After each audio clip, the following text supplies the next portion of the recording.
अस्सलामुअलैकुम, आप देख रहे हैं हो क्या रहा है। मैं हूं Faisal Abbasi, group editor 92 News. Irshad Ahmad Arif सब साथ हैं। शुक्रिया इरशाद साहब आपका। पार्लियामेंट का मुश्तरका इजलास हुआ है। इजलास से सदर इस्लामी जमहूरिया पाकिस्तान आसिफ अली जरदारी ने खिताब किया है और अपने खिताब में आसिफ अली जरदारी ने यह कहा है कि मुल्क को सियासी बहरान से निकालना होगा, इस सियासी बहरान का हल भी निकालना होगा। उन्होंने ये भी कहा कि जो सियासत है इसमें शाइस्तगी से काम लेना होगा। साथ ही साथ आसिफ अली जरदारी ने कहा कि तमाम लोगों और तमाम सूबों के साथ यकसा कानून के मुताबिक सलूक करना होगा। हमसाए हमारी ज़मीन को इस्तेमाल ना करें, हमारे ख़िलाफ़ अपनी ज़मीन को इस्तेमाल ना करें, आसिफ अली जरदारी ने यह कहा है। और साथ ही साथ उन्होंने जो SAFC है उसकी तश्कील का भी खैर मकदम किया है। उसको पाकिस्तान में सरमायाकारी लाने और कारोबार को फ़रोग़ देने के लिए एक बेहतरीन प्लेटफॉर्म करार दिया है। आसिफ अली जरदारी के इस खिताब के दौरान अपोजिशन की जानिब से भरपूर एहतजाज किया गया। अपोजिशन के MNAs और सेनेटर्स ने प्ले कार्ड्स हाथ में उठाए रखे थे और इस मौके पर नारेबाजी भी होती रही। ईवान के अंदर अनफॉर्चुनेटली उसी तरह एक मछली बाज़ार का मंजर देखने को मिला। माजी में भी ये होता रहा है कि सुदूर जब खिताब करते रहे, वज़ीर-ए-आज़म खिताब करते रहे तो अपोजिशन किसी की भी हो, उसने तिगनी का नाच नचाने की भरपूर कोशिश की है। आसिफ जरदारी अपना खिताब करके और उसके बाद वापस जो ईवान सदर है वहाँ चल दिए। इस खिताब के पाकिस्तान के इन सियासी हालात में क्या असरात होने हैं, ये इंतहाई अहम बात है। दूसरी जानिब पाकिस्तान की जो सियासत है उसमें मुस्लिम लीग नून की बात करें तो वो जावेद लतीफ़ की स्टेटमेंट का रिपेयर कर रही है, जबकि शेर अफजल मरवत ने जो बयान दिया उसको लेकर PTI फासला भी इख्तियार कर रही है और उस डैमेज को रिपेयर करने की कोशिश कर रही है। सवाल ये भी है कि पाकिस्तान की जो सियासी जमातें हैं उनमें जो डिसिप्लिन हुआ करता था, तंजीम होती थी, वो कहाँ पे है। और ये जो स्टेटमेंट्स सामने आ रही हैं ये खुद नुमाई है या ये पार्टी पॉलिसीज़ हैं, या ये पार्टी पॉलिसी थी बाद में इसको ज़ाती राय करार दिया जाता है। ये बहुत से अहम मामलात हैं। आज PTI की तरफ से सुन्नी इत्तेहाद काउंसिल के जो सरबराह हैं हामिद रज़ा साहब, उन्होंने ऐलान किया है कि सुन्नी इत्तेहाद काउंसिल के जो सेनेट में अपोजिशन लीडर होंगे वो शिबली फराज होंगे। एक और डेवलपमेंट हुई, सुप्रीम कोर्ट से रुजू किया Islamabad high court bar association ने और जो 6 जजेस के ख़त का मामला है इस पर अब इन्होंने फ़रीक बनने का फ़ैसला किया है। इससे पहले सुप्रीम कोर्ट बार एसोसिएशन और पाकिस्तान बार काउंसिल फ़रीक बन चुके हैं। ऐसे में इस्लामाबाद हाई कोर्ट बार क्यों बन रही है, इनके मकासद क्या हैं, ये सवाल हैं, इस पर भी हम जवाब लेने की कोशिश करेंगे। इरशाद साहब, स्टार्ट विद द पार्लियामेंट जो जॉइंट सेशन है उससे आसिफ जरदारी साहब ने खिताब किया। बहुत तवील खिताब नहीं था, बहुत मुख्तसर भी नहीं था, जामे था। सियासी बहरान से का हल निकालने की बात की गई, SAFC को सराहा गया। आप क्या समझते हैं कि आसिफ जरदारी साहब अपने माजी का जो ट्रैक है उसको मद्देनज़र रखते हुए इस पर कुछ अमली काम भी करेंगे, या ये ख़िताब की हद तक ही था, एक रस्मी कार्रवाई थी जो पूरी की गई? वैसे एक तो ये जो ख़िताब होता है ना, ये बेसिकली सदर का ख़िताब तो होता है, लेकिन ये आम तौर पर तकरीर हुकूमत लिख के देती है और ये एक लिहाज से हुकूमती पॉलिसी का आकाश होता है और हुकूमती पॉलिसी जो आने वाली होती है। एक दो मौके पर ऐसा हुआ, मिसाल के तौर पर ग़ुलाम इसहाक़ खान साहब ने जो 93 में ख़िताब किया तो वो थोड़ा सा हुकूमत के उन दिनों चूँकि नवाज शरीफ साहब और ग़ुलाम इसहाक़ खान के दरमियान इख्तिलाफ़ात का आगाज़ हो गया था तो वो थोड़ा सा हट के था और डायरेक्शंस थी उसमें।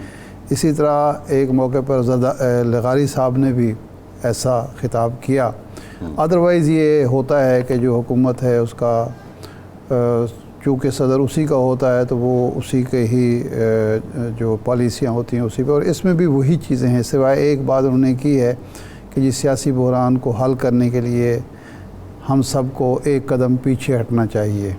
ये एक चीज़ है जिसको शायद वो अगर आगे ले जाना चाहते हैं, क्योंकि उनको मर्द मुफाहमत कहा जाता है, तो अगर वो करना चाहें तो वो कर सकते हैं। लेकिन जो मौजूदा हालात हैं, मेरा नहीं ख्याल कि जरदारी साहब, इसलिए कि ना जरदारी साहब के इख्तियार में कुछ है, ना हुकूमत के इख्तियार में कुछ है, और ना अपोजिशन इस मूड में है इस मरहले पर कि वो कोई मामला आगे बढ़ा सकें, क्योंकि बुनियादी नोयत के इख्तिलाफ़ात पैदा। इलेक्शन को वो नहीं मान रहे, सदर को उन्होंने, गौहर साहब ने कहा कि ये तो गैर कानूनी सदर है, एक यूनिट ने तो इसको एक वोट भी नहीं दिया, यानी KP के से तो एक वोट भी नहीं आया, वहाँ इलेक्शन ही नहीं, यानी उस तरह से नहीं हुआ, मामला नहीं हुआ।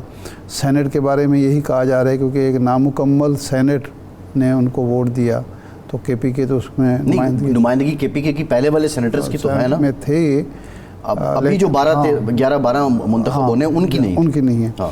अच्छा, बहरहाल कई चीज़ें जो है ना वो उसके पीछे हैं, लेकिन इसमें जो दिलचस्प बात जो इसमें थी वो ये थी कि चीफ जस्टिस को दावत दी गई थी, वो शरीक नहीं हुए। मियाँ नवाज शरीफ साहब जो मेंबर कौमी असम्बली हैं, जो वोट देने के लिए स्पेशली आए थे और कहा जाता है कि वो उस वक्त उम्रे पे जाना था, नहीं गए थे, तो वो भी मौजूद नहीं थे। मरीम नवाज़ साहबा ने आज करतारपुर का दौरा किया, लेकिन वो इस इजलास में को देखने के लिए, सदर का खिताब सुनने के लिए वहाँ नहीं गई। अली अमन गंडापुर से तो खैर पहले ही तवक्को नहीं थी, और इतला ये है कि सर्विसेज चीफ भी नहीं आ सके। तो ये क्या मामला है, ये एक है कि इस पर इरशाद साहब हम ज़रूर बात करेंगे, और जो अपोजिशन का एहतजाज रहा उस पर भी हम बात करेंगे। जजेस का मामला, 6 जजेस का जो ख़त है अब इस्लामाबाद हाई कोर्ट बार ने सुप्रीम कोर्ट से रुजू किया है। रियासत अली आज़ाद साहब सदर हैं Islamabad high court bar association के, हमें ज्वाइन कर चुके हैं। रियासत साहब बहुत शुक्रिया आपका। ये बताइएगा कि जब चीफ जस्टिस ने सुप्रीम कोर्ट बार एसोसिएशन और पाकिस्तान बार काउंसिल से राय मांग ली थी, तो फिर Islamabad high court bar association ने क्यों ज़रूरी समझा कि वो भी फरीक बने? बिस्मिल्लाहिर्रहमानिर्रहीम। भाई साहब बहुत शुक्रिया। हम इसलिए पार्टी बने हैं कि चूंकि Islamabad high court bar association जो है, instead of Pakistan bar council and supreme court of Pakistan bar association, हम ज़्यादा समझते हैं कि हम स्टेक होल्डर हैं। चूंकि हाई कोर्ट इस्लामाबाद है और जो high court bar association Islamabad है वो उसका इंटेग्रल पार्ट है, इसलिए हम समझते हैं कि हम वी आर यानी नेसेसरी एंड प्रॉपर पार्टी, हम भी कोर्ट को असिस्ट करेंगे। हम भी चाहते हैं कि इसको डिग आउट किया जाए, हम भी ये चाहते हैं कि इसकी proper free and fair investigation होनी चाहिए और इसको किसी मंतकी इंजाम की तरफ ले जाया जाना चाहिए। हम भी वही आउटपुट जो सुप्रीम कोर्ट ऑफ पाकिस्तान ने पाकिस्तान बार काउंसिल से मांगी है या सुप्रीम कोर्ट बार एसोसिएशन से मांगी है, तो इसलिए हम उसमें 184(3) के तहत हमने भी एक ओरिजिनल जुरिसडिक्शन में एक ये कॉन्स्टिट्यूशनल पिटीशन जो है वो फाइल की है। मैं समझता हूं कि चूंकि ये इस्लामाबाद हाई कोर्ट का मामला है और इसको हम भी उसका हिस्सा होने के नाते बहुत सारी चीजों को समझते हैं, और मेरे जो इस्लामाबाद की हाई कोर्ट है वो पूरे पाकिस्तान की जुरिसडिक्शन रखती है, तो मैं समझता हूं कि हमें भी मौका दिया जाना चाहिए, हम भी आउटपुट दें, हम भी सजेशंस और प्रपोजल्स जो भी हैं। चूंकि ये एक बड़ा अनप्रेसिडेंटेड वाकया हुआ है हिस्ट्री ऑफ पाकिस्तान में, इवन दुनिया की जो जुडिशल हिस्ट्री उसके अंदर ये पहली दफा ऐसा वाकया हुआ है, तो दूध का दूध और पानी का पानी होना चाहिए, इसलिए हमने सुप्रीम कोर्ट ऑफ पाकिस्तान में ये पिटीशन फाइल की है। अच्छा चौसफ, ये फरमाएं कि बाज़ हल्के ये भी एतराज़ कर रहे हैं कि सिर्फ सुप्रीम कोर्ट बार एसोसिएशन या बार काउंसिल को ही क्यों उसमें उनसे तजावीज़ मांगी गई हैं, बाकी जो बार एसोसिएशन है, क्योंकि जो जजेस का ख़त है उसमें तो ये कहा गया है कि तमाम हाई कोर्ट्स के और सुप्रीम कोर्ट के जजेस का कन्वेंशन बुलाया जाए। तो लाहौर हाई कोर्ट बार जो सबसे पुरानी बार है उसको बिल्कुल नज़रअंदाज किया गया, कराची को, कोयटा को, पेशावर को, तो इसके पीछे क्या मंतिक आपको नज़र आती है? पाकिस्तान बार काउंसिल को इसलिए शायद बनाया गया, मेरी जो उस नाकिस राय में है कि चूंकि वो पूरे पाकिस्तान की तमाम बार काउंसिल्स की नुमाइंदा बार काउंसिल है कि वो रिप्रेजेंट करती थ्रू आउट द कंट्री। अब supreme court bar association single को पार्टी बनाना, ये वाकयातन जो आप बात कर रहे हैं और जो लोग सोच रहे हैं, मैं भी उसको सेकंड करता हूं। इसीलिए हमने भी ओरिजिनल जुरिसडिक्शन जो सुप्रीम कोर्ट ऑफ पाकिस्तान की है 184(3) के तहत हमने भी पिटीशन फाइल किया, और अगर बाकी लोग ये समझते हैं जैसे लाहौर बार ने भी किया है, हाई कोर्ट बार एसोसिएशन है, बलूचिस्तान भी कर सकती है, पेशावर भी कर सकती है, कराची भी कर सकती है, तो उस पर कोई कैवल नहीं है, कोई पाबंदी नहीं है, वो भी पिटीशन फाइल कर सकते हैं। और इज्तिमाई अगर सजेशन और प्रपोजल्स आती हैं तो ये ज्यादा इफेक्टिव होगा। और दूसरी बात, आपने जो जुडिशल कॉन्फ्रेंस की बात की थी उस पर भी यही सोच और विजडम प्रिवेल कर रहा था कि ये तो सिर्फ इस्लामाबाद हाई कोर्ट की बात की जा रही है, मुमकिन है किसी और हाई कोर्ट के जजेस, डिस्ट्रिक्ट कोर्ट की जो जुडिशरी उसके अंदर भी ऐसी जो इंटरफेरेंस है, ऐसे मामला तो उनको भी सुन लिया जाए। तो ये in the longer sense, in the broad way उसमें ये सोचा गया था कि उनकी भी राय ले ली जाए।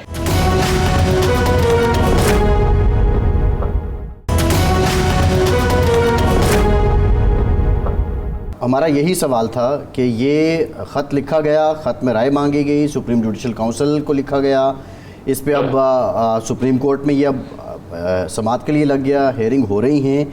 लेकिन जो आप बात जजेस की कन्वेंशन वाली जो अब तजवीज़ थी उसकी जो आप बात कर रहे थे, क्या आइन में इसकी गुंजाइश है? देखिए, ये बड़ा इंपॉर्टेंट क्वेश्चन आपने किया है। जजेस ने जो खत लिखा है, ये लोगों को ये अंडरस्टैंड करने की जरूरत है। मैं आम जो ले मैन है उनके लिए ये मैं बात कर रहा हूं, जो लॉ को समझते हैं उनके लिए नहीं। मुमकिन है वो मेरे से ज्यादा इल्म रखते हैं, मेरे से ज्यादा अंडरस्टैंडिंग रखते हैं। उनके समझाने के लिए सिर्फ है, जजेस ने खत में सिर्फ ये लिखा है कि चूंकि ये इंसिडेंट हुआ है, इस पे हाई कोर्ट के अंदर कोई रूल्स नहीं है। Supreme judicial council 209 sub article 5 के तहत जजेस का कंडक्ट देखती है, उनका मिसकंडक्ट देखती है, उनको रेगुलेट करती है। और जो 209 सब आर्टिकल 6 है उसके तहत वो कोड ऑफ कंडक्ट जो है वो जजेस साहबान का वो बनाती हैं। तो उन्होंने ये इंस्टीट्यूशनल रिस्पॉन्स के लिए खत लिखा कि हमें सुप्रीम जुडिशल काउंसिल बताए कि जो पहले प्रिवेलिंग रूल्स हैं उसके अंदर नहीं है कि ऐसे सर्कमस्टांसेस हों तो हमने कैसे रिस्पॉन्ड करना है। उन्होंने कानूनी कार्रवाई का इसमें नहीं लिखा कि मैं, वैसे तो जैसे कहा जा रहा है कि उनके पास 204 जो आर्टिकल है कॉन्स्टिट्यूशन का और कंटेम्प्ट ऑफ कोर्ट ऑर्डिनेंस जो है उसके तहत 2003 का, उसके तहत उनके पास कंटेम्प्ट का अख्तियार है, वो अपनी जगह पे है। उन्होंने अभी तक ये नहीं कहा, उन्होंने जस्ट ये पूछा कि ऐसे हालात हूं, हमारी रहनुमाई करे सुप्रीम जुडिशल काउंसिल कि इन हालात में हमने कैसे रिस्पॉन्ड करना है, आप हमें रिस्पॉन्स के लिए रूल्स बताएं या हमारी रहनुमाई बताएं, और अगर रूल्स नहीं है तो रूल्स बना के हमारी रहनुमाई की जाए। जी अच्छा चौधरी साहब, आपकी जो सजेशन है या आप जो केस लेकर जा रहे हैं इस्लामाबाद हाई कोर्ट और आपकी ज़ाती तौर पर भी एक कानूनदान के तौर पर, कि इसमें बेहतर ये होगा कि judicial council, supreme judicial council इस मामले को टेकअप करे या फुल कोर्ट ख़ुद ही कोई डिसाइड करे, कोई तहकीकात कराए जिस तरह जुडिशल कमीशन बना के माजी में होता रहा है, या आपके नुक्ता नज़र से जजेस का कन्वेंशन जो है वो बेहतर फोरम होगा कि जहाँ ये सारे मामला डिस्कस हो जाएं और फिर आगे के लिए रहनुमाई हो जाए जजेस की? सर देखें, सुप्रीम कोर्ट जो है उसकी जुरिस्डिक्शन को जैसे मैंने अर्ज किया 184, 185, 186 उसके अंदर तो सुप्रीम कोर्ट जो है वो कोई भी अपने तौर पर कोई भी कमीशन नहीं बना सकती। सुप्रीम कोर्ट का तो यही आर्टिकल है ना जो जुरिस्डिक्शन है। अगर जुडिशल कमीशन बनेगा तो वो जो इंक्वायरी एक्ट है उसके अंडर उसने बनाया जाएगा, ठीक है, और उसके अंदर वो गवर्नमेंट बनाएगी, वो आपने देख लिया। लेकिन बीइंग स्टूडेंट ऑफ लॉ मैं ये समझता हूं कि जुडिशल साइड पे इसको डिसाइड किया जाना चाहिए। हाँ, अगर कमीशन जैसे पहले बना था, हमारी एक्सपेक्टेशन ये थी कि सीटिंग 3 या 5 या 4 जजेस जो सुप्रीम कोर्ट के हैं, अगर उनको कमीशन बनाया जाता तो ये ज्यादा एप्रोप्रिएट होता। अब इसमें सवाल ये पैदा होता है कि चूंकि ये इंटेरोगेशन का मामला है, इसमें एविडेंस का भी हो सकता है, ओरिजिनल जुरिस्डिक्शन में सुप्रीम कोर्ट एविडेंस नहीं ले सकती। अगर कोई स्टेटमेंट देता है, एविडेंस देता है, तो उसको दूसरी पार्टी का हक है कि वो उसको क्रॉस एग्जामिन भी करे। तो सुप्रीम कोर्ट जो है वो ट्रायल कोर्ट नहीं है, उसके लिए फिर कमीशन की तरफ जाना होगा। लेकिन अगर कमीशन में जाता है तो फिर सीटिंग जजेस का हो, मेरी जाती राय में, या सुप्रीम कोर्ट को जुडिशल साइड पे इसको सुनना चाहिए, फुल कोर्ट को भी नहीं सुनना चाहिए। उसकी रीजन एक ये है कि अगर सारे जजेस साहबान सुप्रीम कोर्ट के बैठ के सुनते हैं तो जो प्रैक्टिस एंड प्रोसीजर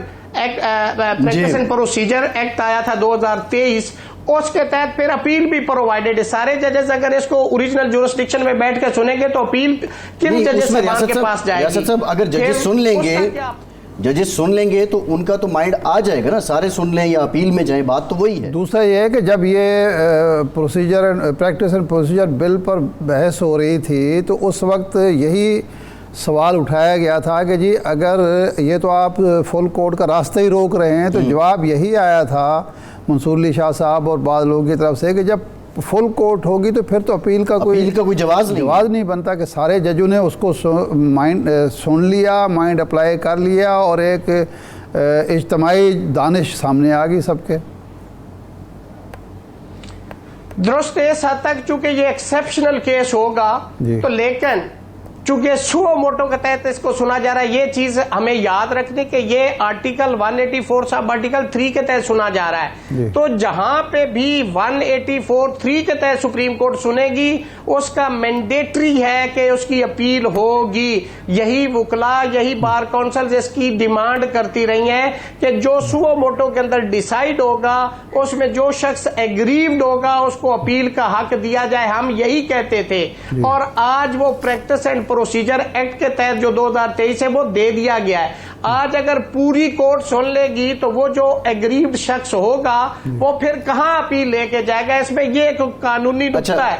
सही है रियासत साहब, एक आपने जिक्र किया है, आप कह रहे हैं कि 184(3) के तहत सुप्रीम कोर्ट की जुरिस्डिक्शन ये है कि वो एविडेंस नहीं मांग सकती है, लेकिन जिन लोगों पे इल्ज़ाम लगा है बिसाइड दिस के एविडेंस जो है वो इल्ज़ाम लगाने वाले ने देना है या जिस पे इल्ज़ाम लग रहा है उसने देना है, वो क्रॉस एग्जामिनेशन नहीं करेंगे और आप ये कह रहे हैं कि फिर जुडिशल कमीशन की तरफ जाना चाहिए। सादा अल्फाज में जो आप बात कह रहे हैं उधर अब मामला ये है कि बीइंग एक तो आपकी कम्युनिटी अपनी तकसीम है, बाज़ लोग तो ये कहते हैं कि ये मामला तो वहीं दब जाना चाहिए था, जजेस के पास इख्तियार था, बाज़ कहते हैं सुप्रीम जुडिशल काउंसिल में जाना चाहिए था, लेकिन ये एक तो आपकी तकसीम कम्युनिटी, दूसरा ये जो पोलिटिसाइज हो रहा है, आप क्या समझते हैं कि at the end rule of law के लिए ये बेहतर है और जिस नौयत के इल्ज़ाम लगे हैं उनकी हकीकत को कैसे जाना जाएगा?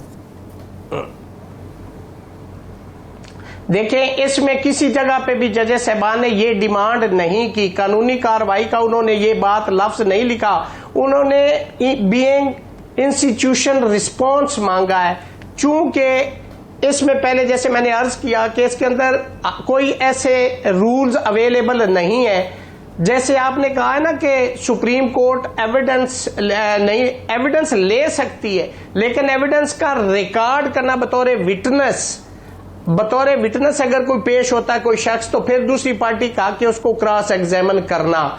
अब मैं समझता हूं कि सुप्रीम जुडिशल काउंसिल को ये इसलिए नहीं भेजा जा सकता कि वो एक और इंस्टीट्यूशन समझ ले हैं कि जिसके अंदर चीफ जस्टिस ऑफ पाकिस्तान और 2 सीनियर जजेस सुप्रीम कोर्ट ऑफ पाकिस्तान और 2 सीनियर चीफ जस्टिस ऑफ कोई भी प्रोविंस के जो 2 सीनियर होंगे उसके अंदर होंगे, और वहां पे जैसे मैंने कहा वहां पे तो जजेस का कंडक्ट देखा जाता है, मिसकंडक्ट देखा जाता है, रूल्स बनाए जाते हैं जजेस को गवर्न करने के लिए, उनके कोड ऑफ कंडक्ट को रेगुलेट करने के लिए रूल्स बनाए जाते हैं। इस मैटर को सुप्रीम जुडिशल काउंसिल में भेजा नहीं जा सकता, इसको सुप्रीम कोर्ट अपनी ओरिजिनल जुरिस्डिक्शन पे सुन सकती है, लेकिन कीपिंग इन व्यू कि वो प्रैक्टिस एंड प्रोसीजर का जो रेमेडी है उसको सामने रख के फैसला करना होगा। सही है, ठीक है, बहुत शुक्रिया रियासत अली आज़ाद साहब। शाद साहब, सदर साहब का जो खिताब था उससे अब इसको हम एक लाइन ऑफ एक्शन समझें या फ्यूचर डायरेक्शन समझें या ना समझें, लेकिन जरदारी साहब ने अपना एक माइंड ज़रूर दिया है कि मुल्क को बहरान से निकालना होगा।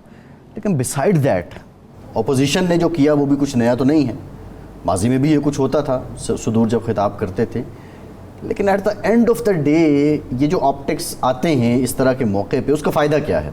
मतलब आज अपोजिशन ने कौन सा मार्का सर कर लिया है या कौन सी ऐसी बात है जो अवाम में उन्होंने फिर से इंडोर्स कर दी है? देखें, ये जो अपोजिशन ये काम करती है तो वो उसको ये नहीं सोचना होता कि जी ये पहले किसी को इल्म नहीं है, एक याद दहानी कराई जाती है। इस इजलास की अहमियत ये है, एक तो लाइव दिखाया जा रहा होता है, बहुत सारे लोग दिलचस्पी ले रहे होते हैं। दूसरा, इस इजलास में जिस तरह पहले हम जिक्र कर चुके हैं कि बुलाया जाता है सफ़ीरों को, अहम शख्सियात को, ठीक है ना जी, जो लोग रूटीन में नहीं आते ये इजलास देखने वो यहाँ मौजूद होते हैं। मतलब सफ़ीर बैठे थे सारे, तो वो देख रहे थे कि यहाँ क्या सूरत हाल है, किस तरह की तकसीम है। उन तक ज़ाहिर नारे भी पहुंच रहे थे, वो एक दूसरे से पूछ भी रहे होंगे कि क्या कह रहे हैं। तो एहतजाज का मकसद एक तो याद दहानी, अपने मौक़िफ़ की याद दहानी होती है कि जी ये हमारा मौक़िफ़ है। दूसरा इजहार नापसंदीदगी भी होता है, क्योंकि ये रिवायत चल पड़ी है और ये चली है जब ग़ुलाम इसाक़ खान साहब सदर थे और मोहतरमा बेनज़ीर भुट्टो साहिबा वज़ीर आज़म थी, तो उस वक्त ये चली थी। इससे पहले ये होता था कि 2 ओहदे जो थे आम तौर पर उसको गैर मुतनाज़ा किया जाता था, एक स्पीकर के ओहदा और एक सदर का ओहदा। लेकिन अब चूँकि दोनों मुतनाज़े हो चुके हैं, तो जो कुछ अपोजिशन सदर अलवी के साथ कर चुकी, वो अब ज़रदारी साहब को भुगतना पड़ा। अल्टीमेटली फ़ायदा तब भी इसका ना पाकिस्तान को था ना आज है।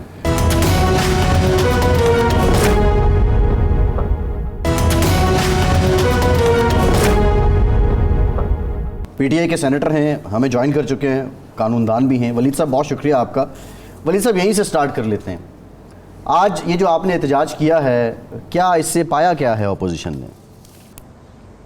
देखें, ये सवाल जो है कि क्या पाया है किसी एक एहतजाज से, उसका तो कोई ब्लैक और वाइट या 2+2=4 वाला हिसाब नहीं होता। ये एक प्रोसेस होता है और कई हवालों से अलामती होता है। इससे वाज़े तौर पे एक चीज़ जो मैं समझता हूँ हमने पाली, वो यही है कि हमारा मौक़िफ़ 8 फरवरी से लेकर आज तक यही रहा है और हमने अंडर प्रोटेस्ट जो है असम्बलीज़ का हिस्सा बने हुए हैं कि जी हमारी प्रोटेस्ट असम्बलियों के अंदर जारी है, ताकि ये ना लगे कि हम कंसीड कर गए हैं उस खुली वारदात को या उसको हमने तस्लीम कर लिया है कि जिसके नतीजे में ये असम्बलियाँ बनी हैं। और उसके अलावा जो बड़े कैनवस के ऊपर हमारा एहतजाज है, और बाय द वे ये जो आपने देखा असम्बली के अंदर भी और असम्बली के बाहर सड़कों पे भी, और उसके अलावा इजहार राय या इजहार एहतजाज या इख्तलाफ का इजहार करने का एक फ़ोरम अदालतें भी हैं, वहाँ मुसलसल एक ही हमारा जो है मौक़िफ़ रहेगा कि अवाम के मैंडेट पे जो डाका मारा गया रातों रात 8 फरवरी और 9 फरवरी के दरमियान, और उसका तसलसल किसी न किसी तरीके से जारी है, हम उसे कबूल नहीं करते और हम आवाम के साथ खड़े हैं। हम ऐसे सिस्टम के साथ नहीं खड़े जो कि इस तरह की डिस्टॉर्शन ऑफ डेमोक्रेसी या जमहूरियत की तनसीख या उसको मस्ख करने के मुतरादिफ हो। अच्छा वलीद इकबाल साहब, आज कल यानी इन दिनों में पिछले एक हफ़्ते में इमरान खान साहब के मौक़िफ़ में मज़ीद सख्ती आ गई है और वो कुछ नाम लेकर बातें करना शुरू हो गए जब अखबार नवीस वहाँ उनको मिलते हैं अडियाला जेल में। तो आप और तहरीक इंसाफ और इमरान खान साहब क्या मौजूदा सिस्टम से कुल्लियतन मायूस हो गए हैं? क्या अदालतों पर उनके एतमाद नहीं रहा जहाँ उनके केसेस चल रहे हैं, या इसकी कोई और वजह है या बौखलाहट है? नहीं जी, बौखलाहट तो कतई नहीं है, बल्कि अगर एक लफ्ज़ मैं इस्तेमाल करूं कि जिसका इजहार किया जा रहा है इन तमाम बयानात में और तमाम जो मौक़िफ़ इख्तियार किया जा रहा है बानी चेयरमैन के अलावा भी, तो मैं उसे कहूँगा बौखलाहट नहीं, मुज़ाहमत।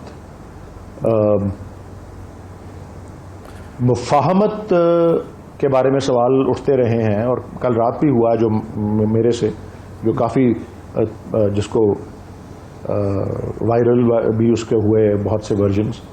तो यह है कि हमने मुफ़ाहमत के दरवाजे तो बंद बिल्कुल कतई तौर पे नहीं किए रिकन्सिलिएशन के, लेकिन मुज़ाहमत का वाहिद रास्ता हमें जो नज़र आ रहा है वो इसलिए नज़र आ रहा है कि हमारे बारे में कोई पॉलिसी ही नहीं बदली। वो जो मज़ालिम ढाए जा रहे थे, वो जो रियासती जबर था जो आज से 2 माह पहले, 3 माह पहले, 4 माह पहले, 6 माह पहले जारी था, जो मौजूद था वो अभी भी जारी और सारी है जी। कई जगहों पे वो थम गया है क्योंकि वहाँ पे हमारी हुकूमत है या क्या है, लेकिन अमूमी तौर पे उसमें तब्दीली नहीं आई और ख़ास तौर पे आला क़यादत के हवाले से। वलीद साहब, एक तो आपने कहा कि आपसे मुतालिक जो पॉलिसी है उसमें भी कोई तब्दीली नहीं आ रही, इस वजह से आपका मौक़िफ़ सख्त हो रहा है। इस पर जो आप बात कर रहे थे वो भी कंटिन्यू कीजिएगा। और साथ ही जो शेर अफजल मरवत साहब ने स्टेटमेंट दी है, पीटीआई ने डिस्टेंस भी किया है ख़ुद को, बाकी लोग उस डैमेज को रिपेयर करने की कोशिश भी कर रहे हैं, ये क्यों नौबत आती है और वो ऐसी गुफ्तगू क्यों कर जाते हैं, और इसका आपकी जमात को फ़ायदा है या नुकसान है?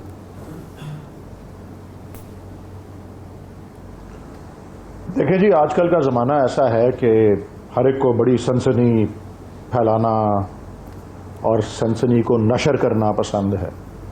वो हर एक की अपनी अपनी तबीयत होती है। ये देखें ना, हाथ की 5 उंगलियां भी तो बराबर नहीं होती हैं। तो पीटीआई में मैं भी हूँ, शेर अफजल मरवत भी हैं, और आपने और कोई ख़वातीनों हजरात के नाम लेने हैं तो वो भी हैं। हर एक का अपना अपना अंदाज़े बयान है या अपना अपना तरीक़ाकार है। सो मेरे ख्याल में इस तरह का कोई नशर हो जाना किसी चीज़ का नहीं, वलीद साहब सनसनीखेज समझा जाता है। माज़रत के साथ वलीद साहब वो नायब सदर हैं पार्टी के, वो तर्जमान हैं पार्टी के, वो MNA हैं, कौमी असम्बली के मेंबर हैं। वो अगर इस तरह की गैर ज़िम्मेदाराना बात करेंगे तो वो तो ये तो नहीं है कि अच्छा जी हर शख्स को हक़ हासिल है। एक ऐसी बात करना जिसकी इमरान खान साहब को आज ख़ुद तरदीद करना पड़ी कि जी वो सऊदी अरब से तो हमारे बड़े अच्छे ताल्लुकात रहे हैं और मुल्क की मफाद का भी तकाजा है, तो क्या कोई रोकथाम नहीं होती कि जो मर्ज़ी करता रहे? ये जमहूरियत है पार्टी के अंदर।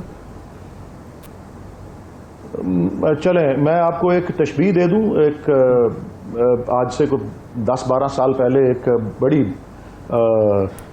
मकबूल फिल्म बनी थी इंग्लिस्तान में। उसको बड़े एकेडमी अवार्ड्स भी मिले थे। अच्छा। और उसका नाम था, और मैं तशबीह दे रहा हूँ तशबीह के तौर पे, और मैं अंग्रेज़ी बोलनी पड़ेगी, मुझे यकीन है समझ आ जाएगी इससे, इसको मैं जो भी बात करना चाह रहा हूँ। फिल्म का नाम था द किंग्स स्पीच, और ये जो बादशाह जॉर्ज हशम थे, या किंग जॉर्ज द 6th या 5th, ये जो मलका अभी जिनका इंतकाल हुआ उनके वालिद थे, और उनके बारे में थी। उनको लुकनत की तकलीफ थी, लुकनत या वो स्टैमरिंग।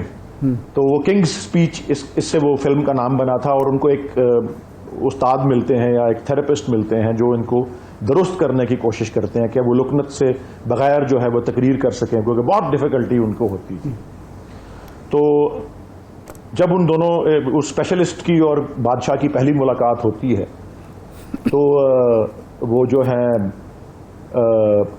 बादशाह एकदम सिगरेट सुलगाने लग पड़ते हैं। तो वो उनको रोकते हैं कि ये प्लीज़ ना करें।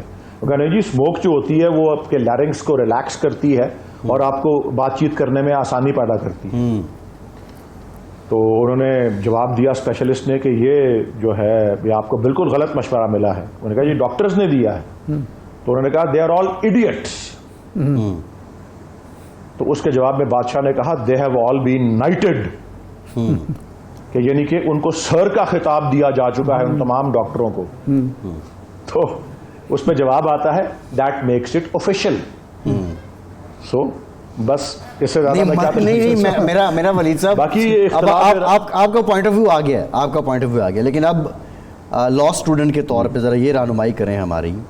आइन का आर्टिकल 19 वो कहता है कि दोस्त जो आपके मुल्क हैं उनके बारे में आप इस तरह की ज़बान नहीं इस्तेमाल कर सकते। मरवत साहब तो ख़ुद वकील भी हैं, जज भी रहे हैं।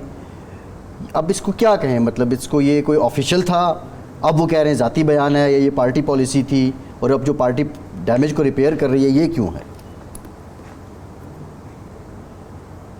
नहीं, पार्टी डैमेज को रिपेयर नहीं कर रही। पार्टी ने तो अपना मौक़िफ़ दे दिया। पार्टी की ज़्यादा से ज़्यादा यही कर सकती है ना, क्योंकि अगर किसी शख्स ने जो उससे मंसूब है उसने निजी टेलीविज़न चैनल पे एक गुफ्तगू में एक बात की, तो पार्टी ही कह सकती है, और पार्टी का इख्तियार है, हक़ है कि वो कहे कि जी ये हमारा मौक़िफ़ नहीं है, ये बिल्कुल हकीकत से मुनाफी है, और हमारी जो है ना पोजीशन को, ना जिस एहतराम में हम एक मुल्क को और उसकी जो हुकूमत है उसको महसूस करते हैं, ये उसकी अक्कासी ये बयान नहीं करता। अच्छा तो, वली साहब, पार्टी ने तो हाँ बिल्कुल डिस्टेंस लाताल्लुकी का इजहार कर दिया, ठीक है। लेकिन बात यह है कि वैसे मैंने कहा, मैं आपको बात जो करना चाह रहा था कि आजकल के दौर में जो सोशल मीडिया और ये वो सनसनी और इस तरह की चीज़ों को लोग एंजॉय करते हैं, तो लोग कोई ऐसे इकदाम ले लेते होंगे और फिर आगे ज़राए बिलाग उसको और ज़्यादा नशर करते होंगे। मैं इसको इसकी नज़री करता हूँ, और इससे ज़्यादा बड़ा कोई उसका नहीं है, बल्कि पार्टी का मौक़िफ़ जो है वो उसकी फ़ौक़ियत है और वो आपके सामने है।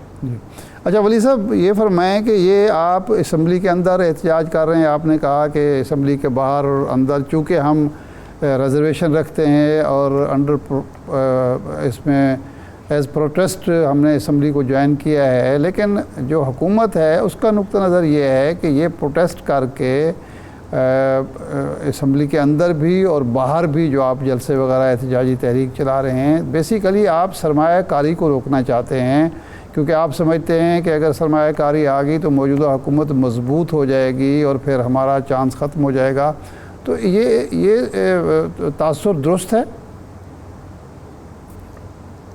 बिल्कुल गलत है जी। मैं आपको बिल्कुल वाज़े रोज़ रोशन की तरह वाज़े कर देता हूँ कि सरमायाकारी आने के लिए जो सबसे अव्वलीन ज़रूरत होती है, रिक्वायरमेंट, वो होती है कानून की हुक्मरानी और आइन की बालादस्ती।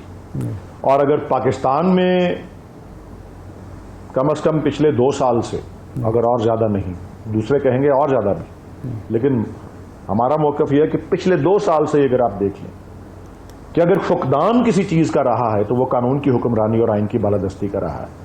अगर मैं आपको नुकात गिनवाना शुरू कर दूं कि किन किन नुक्तों पे, किन किन मौजूआत पे कहाँ कहाँ जो है नज़र आता है कि पाकिस्तान में आइन जो है वो एक किताब के ऊपर हरूफ की अशात से आगे ज़्यादा है ही नहीं, क्योंकि उसको अमल दरामद जो है उस पर अमल दरामद जो है उसकी कोई दूर दूर तक आसार नज़र नहीं आते। बहुत शुक्रिया सेनेटर वलीद इकबाल साहब, बहुत शुक्रिया, आपके वक्त आप मौजूद थे। इरशाद साहब, प्रोग्राम का टाइम खत्म, बहुत शुक्रिया आपका। आज के प्रोग्राम से इतना ही, इजाज़त दीजिए।